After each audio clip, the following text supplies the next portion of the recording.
We don't attack Putin or Moscow. We fight on our territory.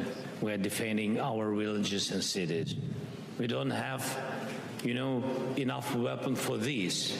That's why we don't use it anywhere. For us, that is the deficit. We can't spend it. And we didn't attack Putin. We leave it to tribunal. All right, so that is Ukrainian President Volodymyr Zelensky.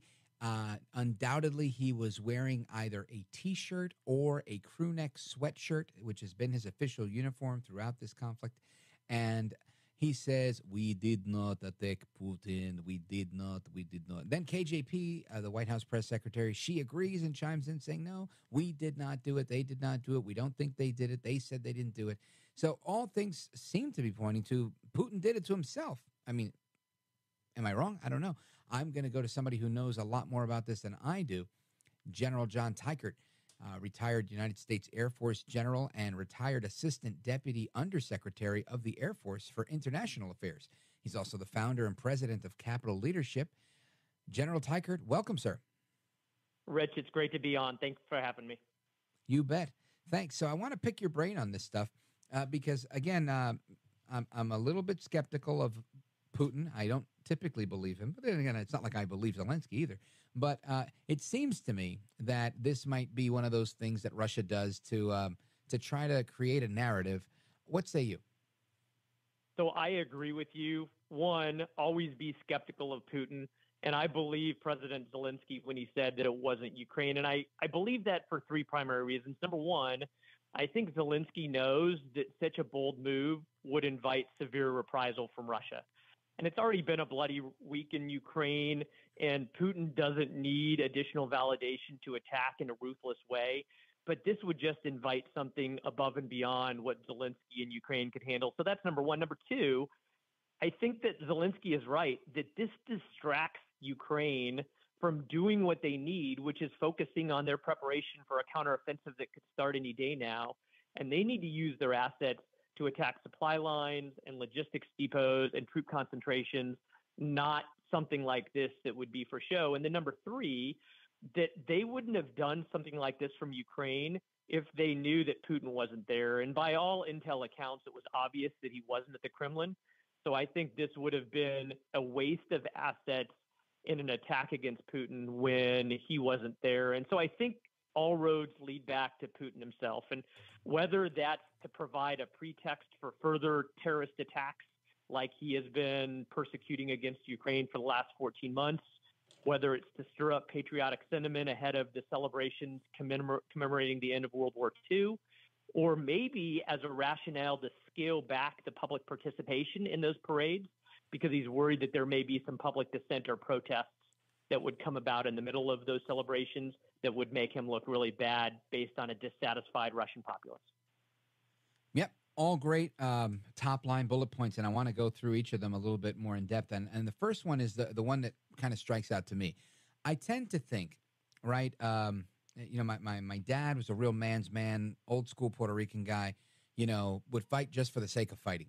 And Putin strikes me as that kind of guy, somewhat calculated, but you can't go and spit in his face. He's not going to take it and laugh. He's going to have to do it out of honor and out of, that's just how these old school guys are. And I feel like if we really did try to blow up the Kremlin or whomever, Zelensky, I don't think he would have been so calculated saying, oh, it was U.S., oh, it was this one, oh, it was that one.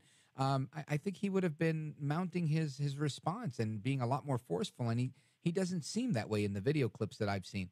So that's one. Two, he wasn't there. And I agree. Why on earth would they do that? But going back to that first point, do you agree that he would have probably had a lot more forceful response, or is that just me and my pie in the sky thinking?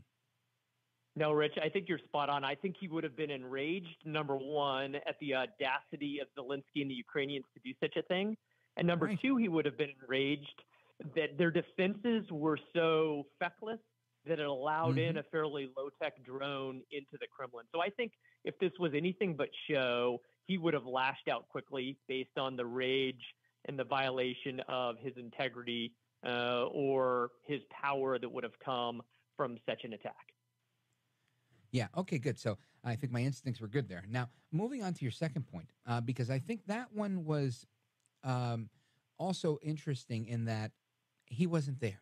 So if he wasn't there, why on earth would you do that? Right? Is it, I mean, I could understand if you're trying to take a shot at the White House and whether the president's there or not, I think that's still a big deal, right? If you can say, hey, look, we launched a rocket at, through a drone at the White House. But there's that old saying, if you're going to take a shot at the king, make sure you don't miss. And I think most people operate this way. And it's kind of stupid because that was probably your only shot. So you probably wouldn't take it. Is that the rationale? Rich, I think so. I think you've got a one-time opportunity if you're really going to have the audacity to try something like this, and you wouldn't want to miss, and you wouldn't want to take a shot when the principal isn't there. And so I think that the intel was so obvious based on a security presence that he wasn't there at the time, that the Ukrainians would have known that, and they wouldn't have taken a hollow shot when they would have only had one chance to get the king. Now, General Tykert, your third point, I think, is spot on. And you gave two analyses there, one of which was to try to drum up patriotic support, at the home team level. And I think to me that makes the most sense when you're like, hey, look, we're under attack. This is personal now. We're not over there, trying to annex our old property anymore. These people are coming for blood. They're coming for us. And you've got to get excited and help us defeat Ukraine. Because from what I understand, and again, maybe I'm not getting the right info from the media, but it hasn't been an easy battle, and they keep replacing generals on the ground on the Russian side, and it seems like there's a lot of dissatisfaction with their military leadership. Does that sound accurate? So, Rich, it does. I think that anytime your homeland gets attacked, that you naturally are going to tend towards extra patriotism and support for your country. And so it's possible that that was the rationale, but I'm starting to tend more and more based on internal dissatisfaction with Putin to think that it was the latter piece of the analysis, which is that they've got all of these celebratory parades that are coming up in the next few days to celebrate the end of World War II. And those would be extremely embarrassing times for Putin to face protests. And I think to some extent now, they can dampen down the public participation in those parades based on this notional security threat that will keep away those chances for Putin to look really bad when, frankly, a celebration like that should make him look really good. Yeah, that makes a lot of sense. And folks, I just want to remind you, we are on with General John Tykert. He's a retired U.S. Air Force general and former Assistant Deputy Undersecretary of the Air Force for International Affairs. And our discussion on, was this a false flag? Was this intentional? Was it self-inflicted? Seems to lead in that direction. But I want to continue our analysis beyond the break because I want to kind of break it down a little more and get a better understanding of, at least from your perspective, where you think the long-term trajectory of this is. Because it seems like, we've hit this milestone of, the length of the war, and it seems like it's continued. There doesn't seem to be an end in sight. And I don't know if it's Zelensky looking for an off-ramp, Putin looking for an off-ramp. Either one of them are looking for a major win or victory, what that even looks like at this point, and how much support either of them is getting from other countries. So, General, if you'll bear with me, we will come right back. Again, General John Tykert is our guest. If you want to join the conversation, 833-482-5337, 833-4-VALDES. If you have a question, comment, or concern, feel free to give us a call. It's America at Night. John Tykert, Rich Valdes. We're coming right back.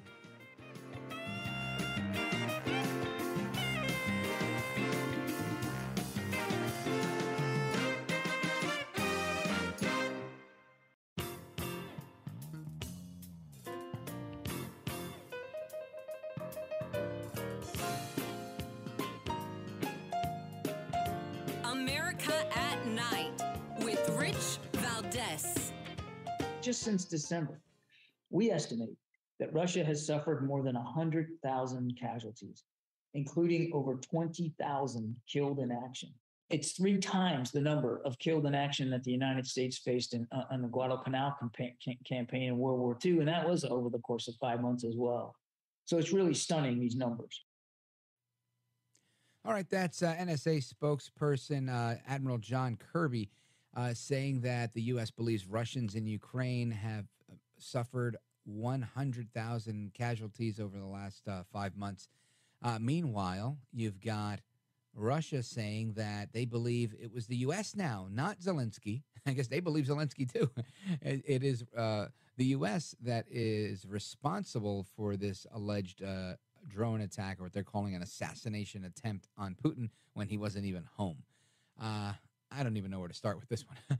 General John Tykert, retired U.S. Air Force general and retired Assistant Deputy Undersecretary of the Air Force for International Affairs. General, what do you make of that? No, so there's a lot to unpack there, Rich. I think, first of all, the United States and our president has been very clear that he and we are concerned about escalation in the events that are going on in Eastern Europe. And so even if it was Ukraine, there's no way that they would have coordinated it with the United States, because we would have given the strongest veto possible. And so I think that those words from the Kremlin are equally as hollow as the previous ones. Yeah. Going back to the stress on the Russian populace and the dissatisfaction with the Russian progress in the war in Ukraine, it's good to remember that all politics is local. And while Putin and Zelensky have their desires with how this war is going to play out, ultimately their decisions are driven by local politics.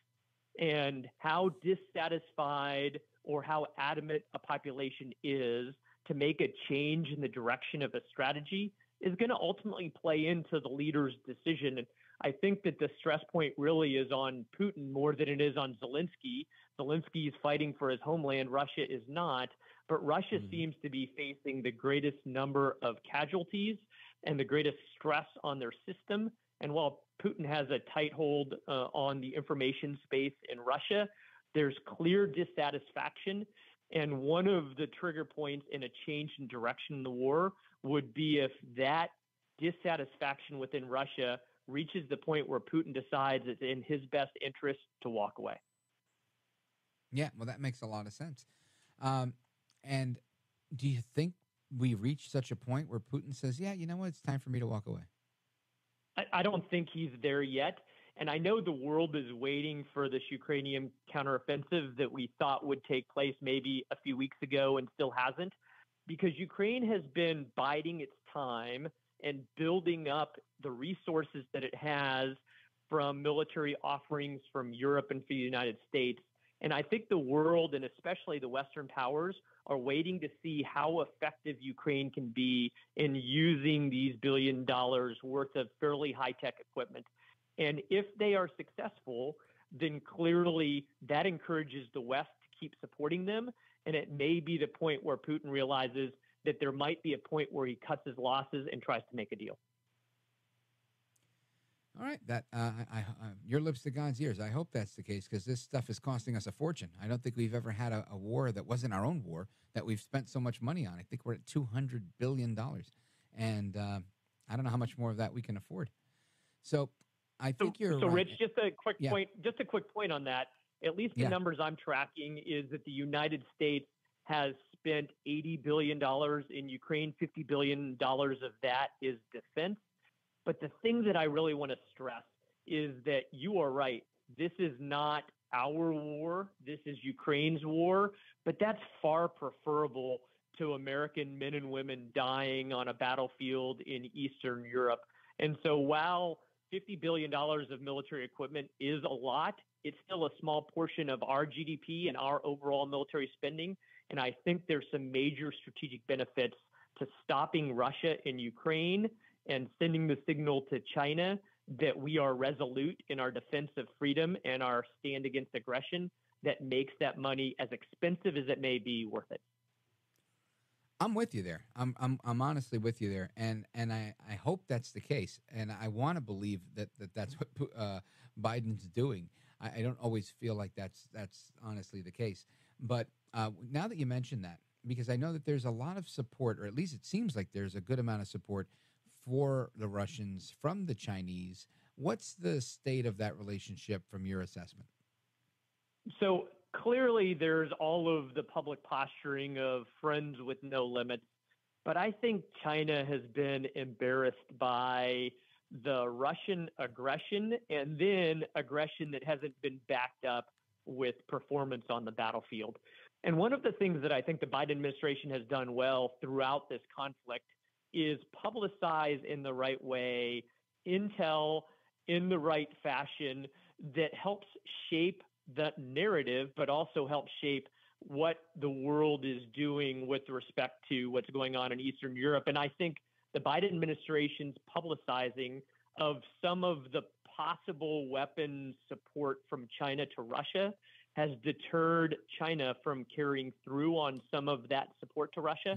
And so I think that in some ways, that idea that light is the best disinfectant, and by publicizing the possibility of China's support, has caused China to take pause because they don't want to be tied to this war. They don't want to be tied to a losing cause. And certainly there is some benefit to publicizing that intel that I believe has stopped China from overt support to Russia. Interesting point. Interesting point. Because I would have thought, and I think what you're saying makes sense. But you're right. There's this posturing that goes on, but there doesn't seem to be a lot of follow through with the Chinese and their commitment to the Russians. And my concern is always that they're really a solid partner and they're going to help them financially. And it seems like they're every day. And if we just shift gears a little bit, if you'll bear with me, it seems like China's main goal is to be militarily strong, but to provoke on every level, right? Whether it's attacking the dollar, the encroachment into Taiwan, that one may be military, but military offensives isn't always their MO, from what I can see. What's your take? Rich, you're spot on. There's actually a Chinese strategy that was published and implemented by two CCP colonels in 1999 called unrestricted warfare, which essentially means that they are constantly in conflict in all ways, in all times, in all places, in all domains. And I believe they've been carrying out that strategy. And you're right. Sometimes that means that there's a military component to that strategy, but sometimes it's economic, sometimes it's diplomatic, sometimes it's legal or lawfare. And certainly being tied to a wartime criminal does not help their cause in their standing within the world's eyes. And so I do think they're carrying out unrestricted warfare, and it is not in their best interests or the strategy's best interests to be tied too closely to the losing cause that currently is Russia and Ukraine. Now, with this unrestricted warfare, it seems to me with all of the I'm going to call it hype, but it seems like it's more than hype, where you have now countries are actually signing up to say, no, we'll go with gold or we'll go with the yuan, but we're not going to go with the dollar anymore to be the reserve currency for certain deals or certain contracts. We saw Brazil recently do that, and we're seeing other countries on board with that. Is this something that concerns you? Because it concerns me.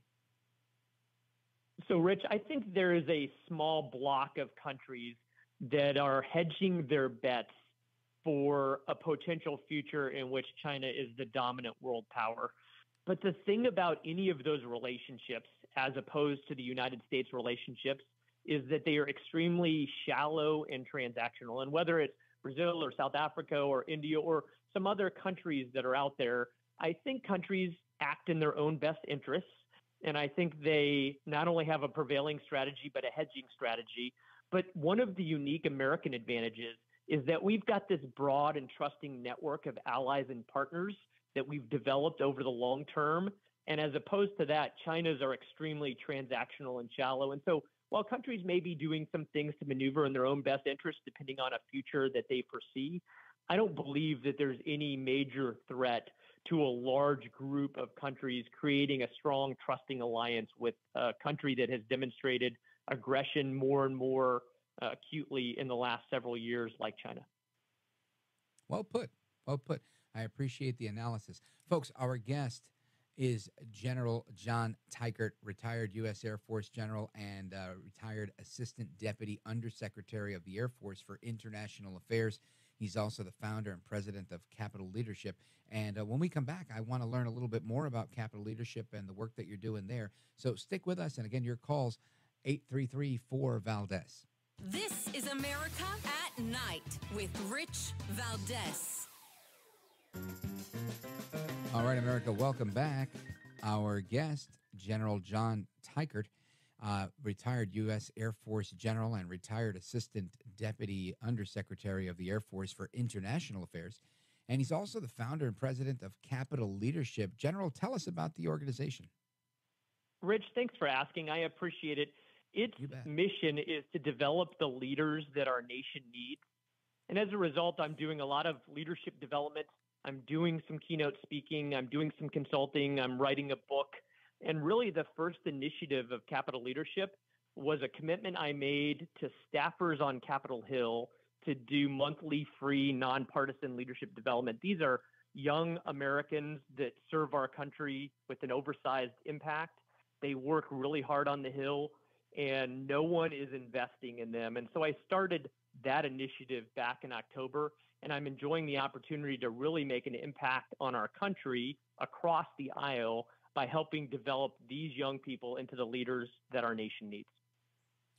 And how do you go about this? Is it like workshops that you're setting up, or is it a one-on-one mentorship? How do you find these people? And I realize that I think, and I've said this before on this program, and I'll say it again for your benefit, I think generals are a rare breed in government service, in so much that even if they are partisan, it doesn't benefit them to be partisan because in their role, you still have a job to do, whether, you know, the boss is on your side or not on your side. And oftentimes politics makes the job a lot harder if you're doing your job right, in my opinion. There are some generals that I think are overtly political, and then they don't do their job well at all.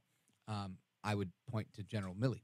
But there's plenty of great generals out there. And I've always thought if you want to get somebody to cut through the politics and tell you what's really going on, whether you like it or not, talk to a general, a retired one at that, because they have a little more freedom. At least that's my thought.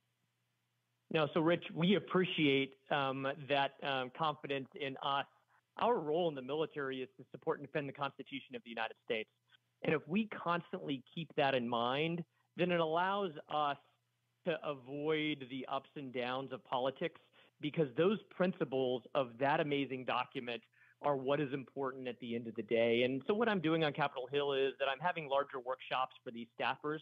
But to me, my life, not just when I took that oath for the first time at 17 years old, but for the rest of my life, is to maintain and uphold that oath. And I look forward to finding additional ways to do that in the future. But for now, I'm having fun doing the speaking, doing the writing, doing the consulting, and having the opportunity, Rich, to talk to awesome Americans like you. Oh, I appreciate that. And honestly, there's our audiences, we're blessed to have a good audience, like 6.5 million listeners. And I think they really appreciate hearing perspective from people who've served, who've been in that capacity, who can, I give them the political aspect and whatever my gut reaction is, and you give them the real deal, the good, bad, and the ugly, and I always appreciate it. So I want to thank you for being with us, and hope you'll consider staying up late and coming back sometime soon. Rich, I've enjoyed it. Thanks for having me, and I would love to. You bet. Well, thank you again. Godspeed to you.